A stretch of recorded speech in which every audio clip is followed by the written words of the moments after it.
विश्व 24 न्यूज हर पल आपके साथ। जन्म दिलेल्या मुलांनी वडिलांना चक्क रस्त्यावर लाथाबुक्क्यांनी मारहाण करून घराबाहेर हाकलून दिले। प्रॉपर्टीची हडप करण्याचे प्रयत्नही लहान मुलगा दुसऱ्या पत्नीचा आहे।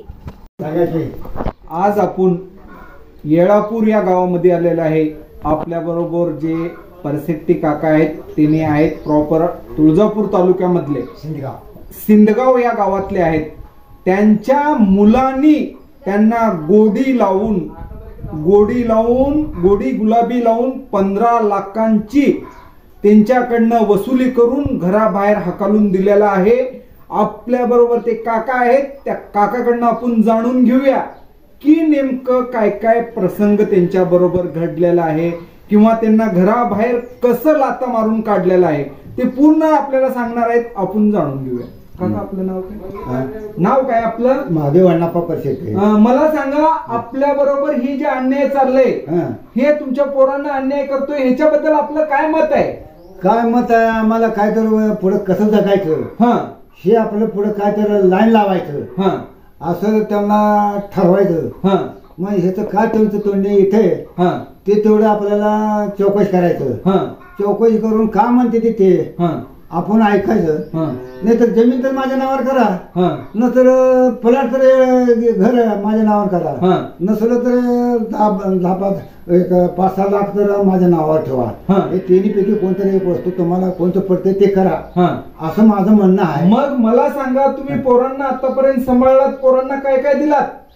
पोरांना समजा कमवून त्याला दिलं, समजा गहू दिलं, ज्वारी दिलं, डाळ दिलं, समजा शेंगा दिलं, समजा कष्ट केलं, रात्रंदिवस वैरण दिलं, 5-4 गुरावाचं हिरवी वैरण 12 महिने 24 तास एक दिवस खाडं नाही, कडबा मोकळं वाळलेलं ते काढून गंज लावलं आणि समजा इतकं सांभाळलं।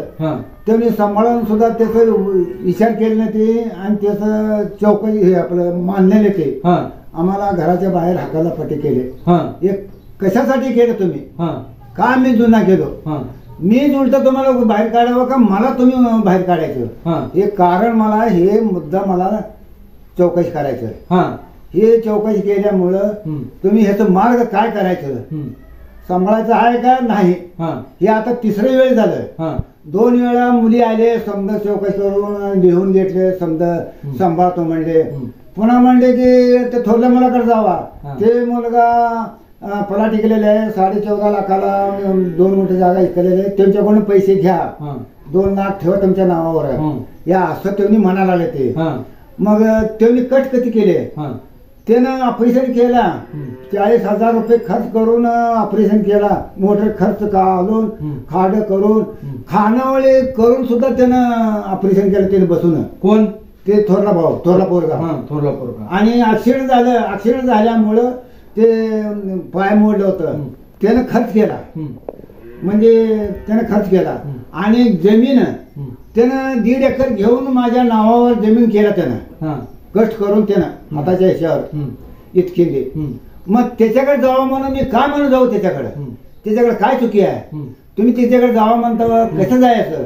तुम्ही मला गाडी करायला, बिराड पान घ्यायला 1-2-3 रुपये तर दिले का तुम्ही? हे तुम्ही काय सांभाळून तुम्हाला उपयोग आहे? एवढे शिक्षण शिकवून आणि एवढं तुम्हाला जोपण करून आणि तुम्ही मला हकालपट्टी केलं, मी जात नाही म्हणून मी हात धरून मी तिथे थांबायचं। मला रात्री 10 वाजता हातात वडून किसन हात धरून मुरगाळून उचलून किसन बाहेर फेकलं, बाहेर फेकून गॅस लावून कुलूप लावून सोडले। मग असं काय केलं बाबा? मग असं लोकांनी सांगितले मालकाला, असं नसा मालकाला रडून दुःख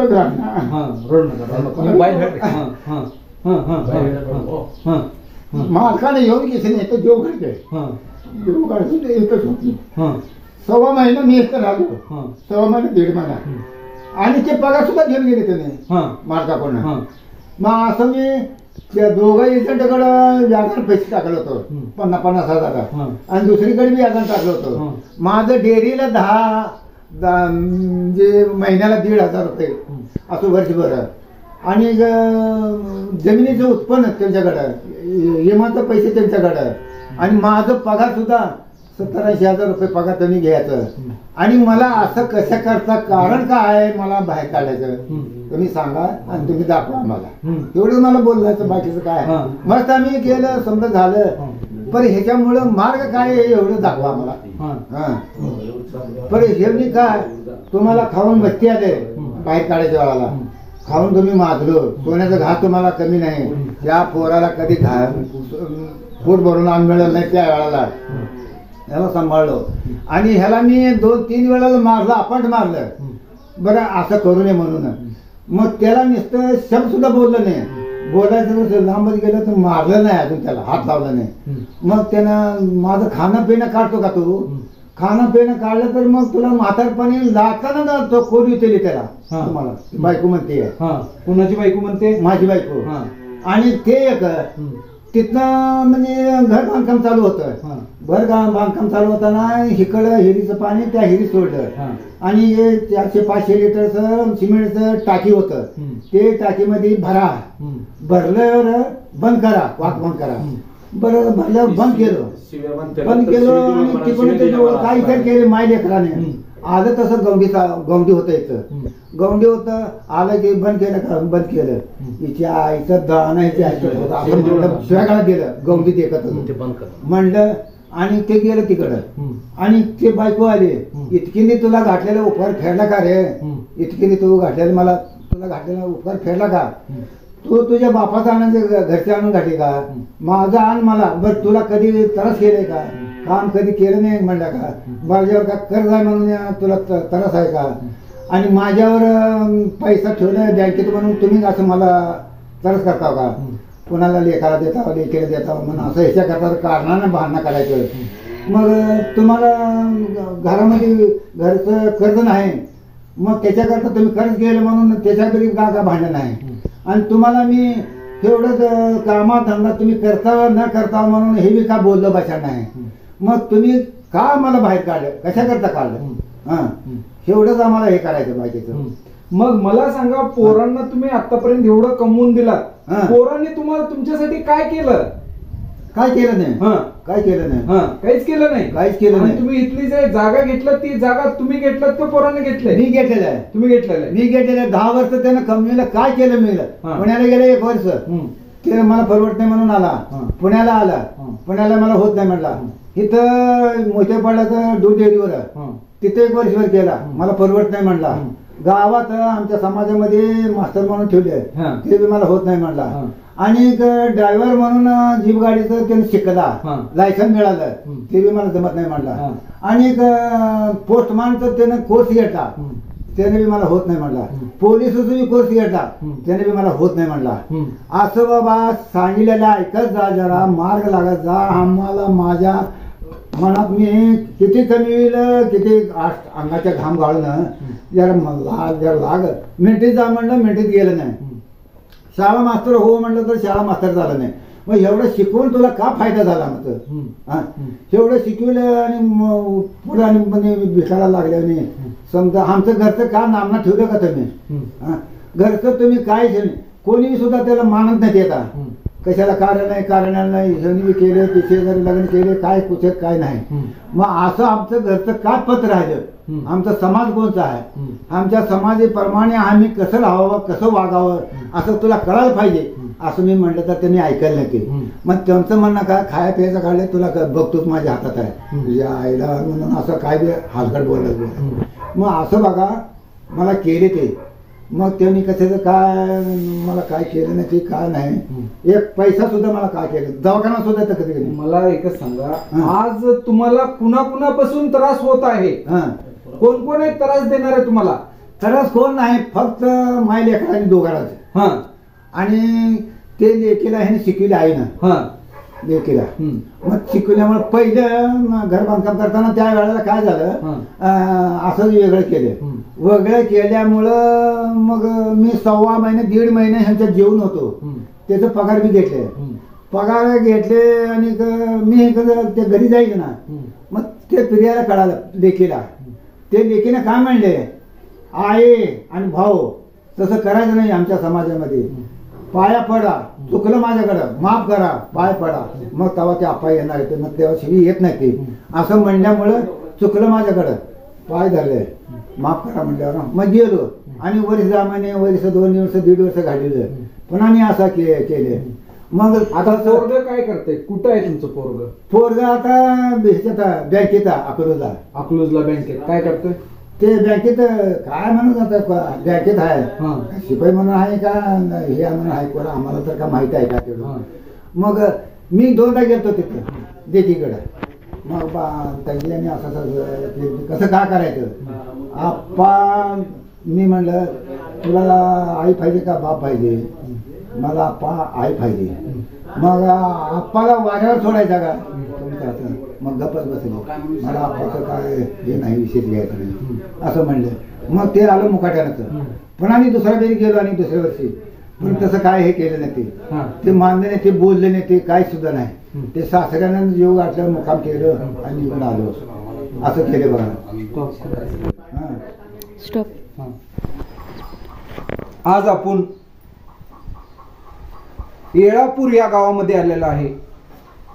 या ठिकाणी एवढी मोठी एक घटना घडलेली आहे की स्वतःचा मुलगा राहून वडिलांना सांभाळत नाही अशी परिस्थिती त्याच्या वडिलावर का आली.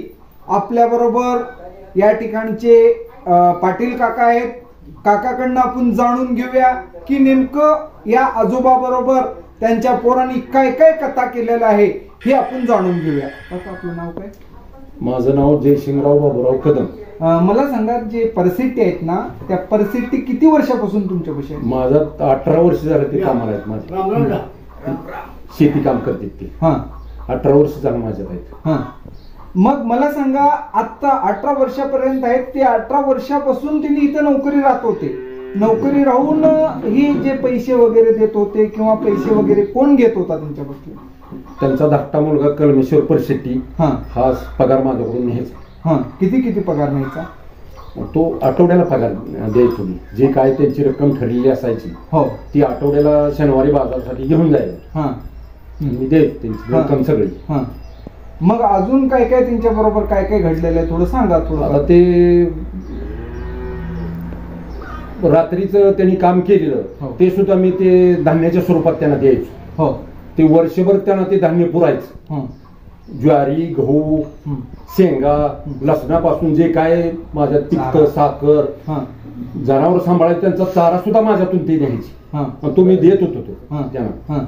मग मला सांगा, आज त्या परिस्थिती काकावर अशी वेळ का आली?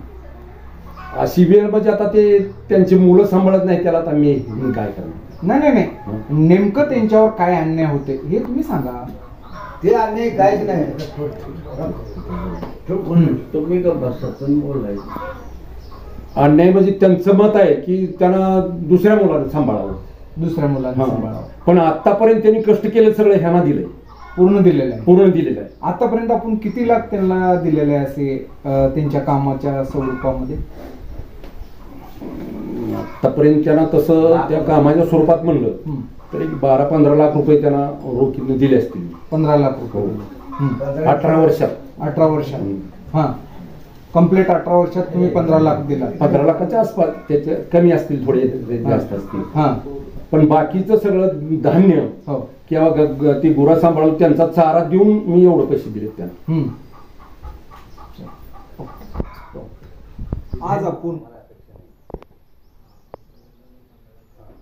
ऍक्च्युली जी घटना आहे, ज्या वडिलांनी मुलीला जन्म देतो, ज्या वेळेस पहिली आई काय असते आणि दुसरी आई काय असते, हे आपण आज एका भागामध्ये आपण जाणून घेणार आहे की नेमकं काय प्रकार आहे. की भावानी, सख्खे भाऊ असेल किंवा चुलत भाऊ असेल, या भावांची काय व्यथा आहे बहिणींनी आता आपल्या बरोबर सांगतील. ताई, आपलं नाव काय? सुवर्णा मल्लीनाथ पाटील.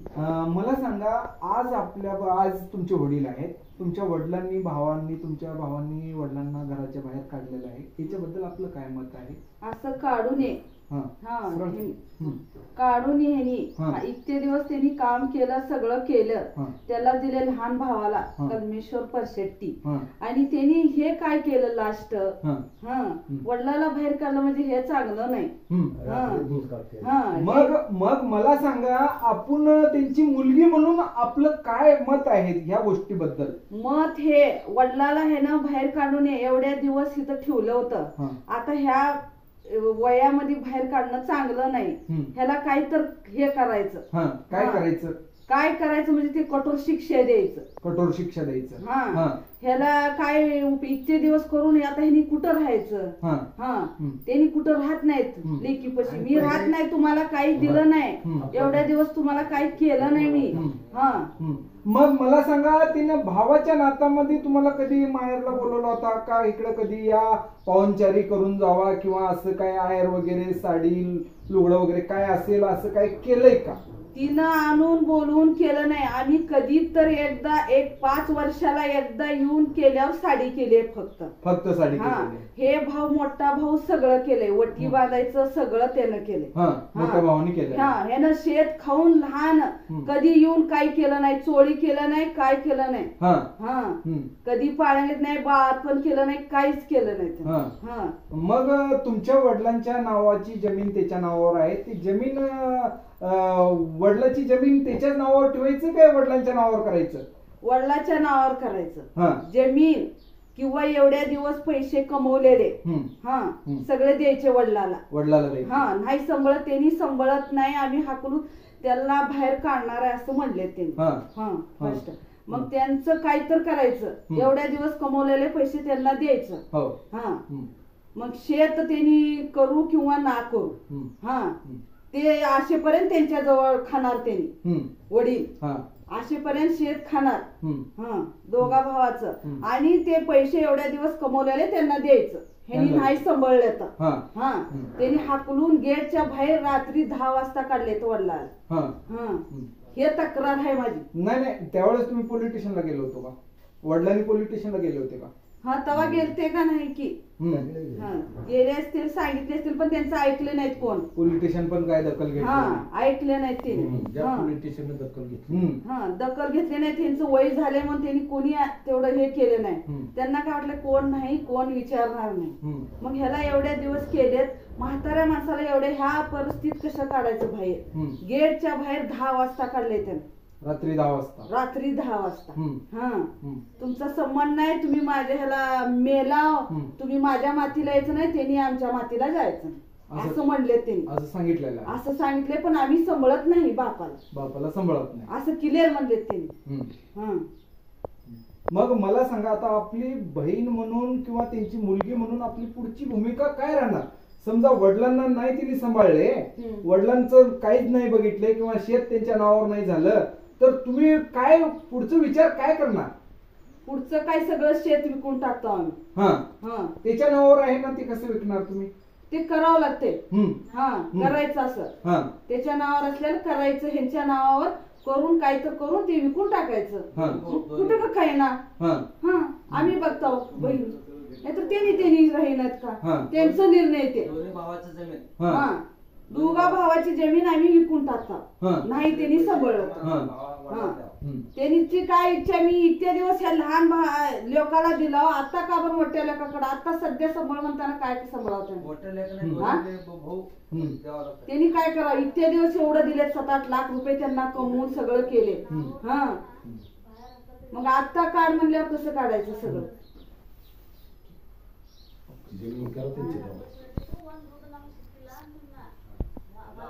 अजून परसेप्टी या विषयामधला दुसरा एक विषय आपल्या समोर आलेला आहे. आपल्या बरोबर परसेप्टी यांचा मुलगा आहे. आपण जाणून घेऊया की नेमकं हे प्रकार घडतो काय आणि हे घडलं काय, हे आपण त्यांच्याकडनं जाणून घेणार आहे. राजकुमार मला सांगा, नेमके ही जे प्रकार चाललेले ह्याच्याबद्दल हे माझा भाऊ आहे ना लहान कर्मेश्वर महादेव परिस्थिती. त्यांनी लाडीगुडीला वडिलाला सांगून एकत्र होते ना ते दोघं, त्यावेळेस लाडीगुडी लावून वडिलाला सांगून शेत वाटणी करून घेतलं आणि आता त्याच्यामुळे शेत विकू नये म्हणून दुसऱ्या चुलत्याला सांगितलं रस्ता अडवायसाठी. तर दुसरा चुलत भाऊ आता रस्ता अडवतोय शेत विकावं म्हणून. तर ते अडवल्यावर विकावं म्हणून सांगितलंय आता.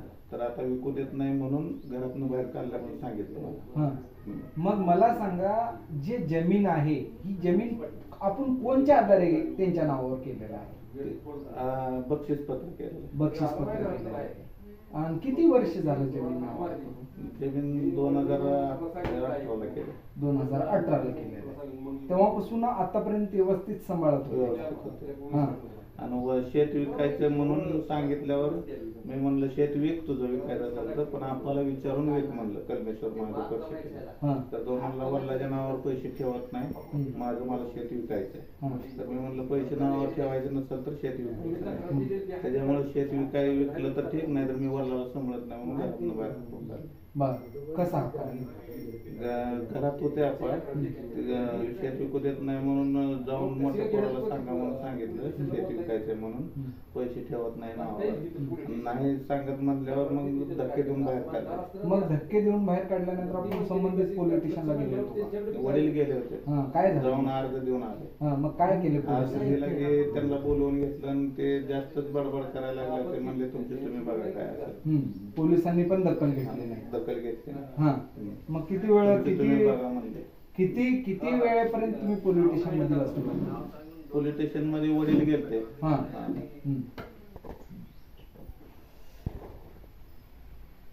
आज आपण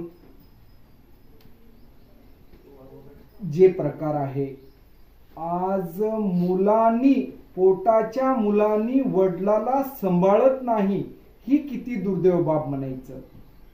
मला जे म्हातारे किंवा जे वडील आहेत किंवा जे मुलं आहेत त्यांना समध्यांना असा संदेश द्यायचा आहे की ज्या मुलांनी वडिलाला सांभाळत नाही अशा मुलांनी तात्काळ माननीय जिल्हा अधिकारी महोदय यांच्याकडे लेखी तक्रार करून जे जमीन त्यांच्या नावावर झालेली आहे ते परत करण्यात यावी अशी माननीय धाराशिव जिल्हा अधिकारी यांच्याकडे पाठपुरावा करणार आहे.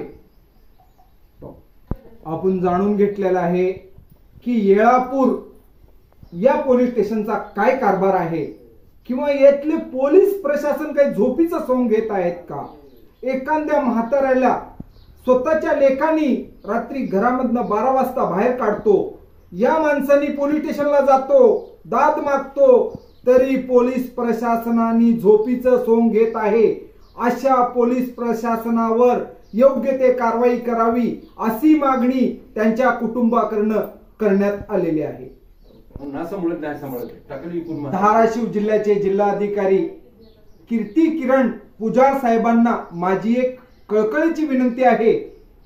ही परशेट्टी कुटुंब आज या म्हाताऱ्यानं बेघर झालेलं आहे किंवा स्वतःच्या मुलाला एवढं मोठं कमवून देऊन देखील मुलांनी 12 वाजता त्याला घरामधनं बाहेर काढतोय आणि त्याची जमीन बक्षीस पत्राच्या आधारे मुलाच्या नावावर केलेला आहे. तरी धाराशिव जिल्ह्याचे जिल्हाधिकाऱ्यांना माझी एवढी विनंती आहे की परसेट्टी या कुटुंबाला न्याय मिळवून द्यावा अशी मागणी त्यांच्या मुलाकडनं व त्यांच्या नातेवाईकाकडनं होत आहे. प्रतिनिधी प्रवीण राठोड, तुळजापूर, धाराशिव. कॅमेरामॅन अफरीन बागवान, तुळजापूर, धाराशिव. राज्यातील महत्त्वाच्या आणि आपल्या भागातील ताज्या बातम्या पाहण्यासाठी आजच आमच्या विश्व 24 न्यूज चॅनलला यूट्यूबवर सबस्क्राईब करा आणि बेल आयकॉन प्रेस करा.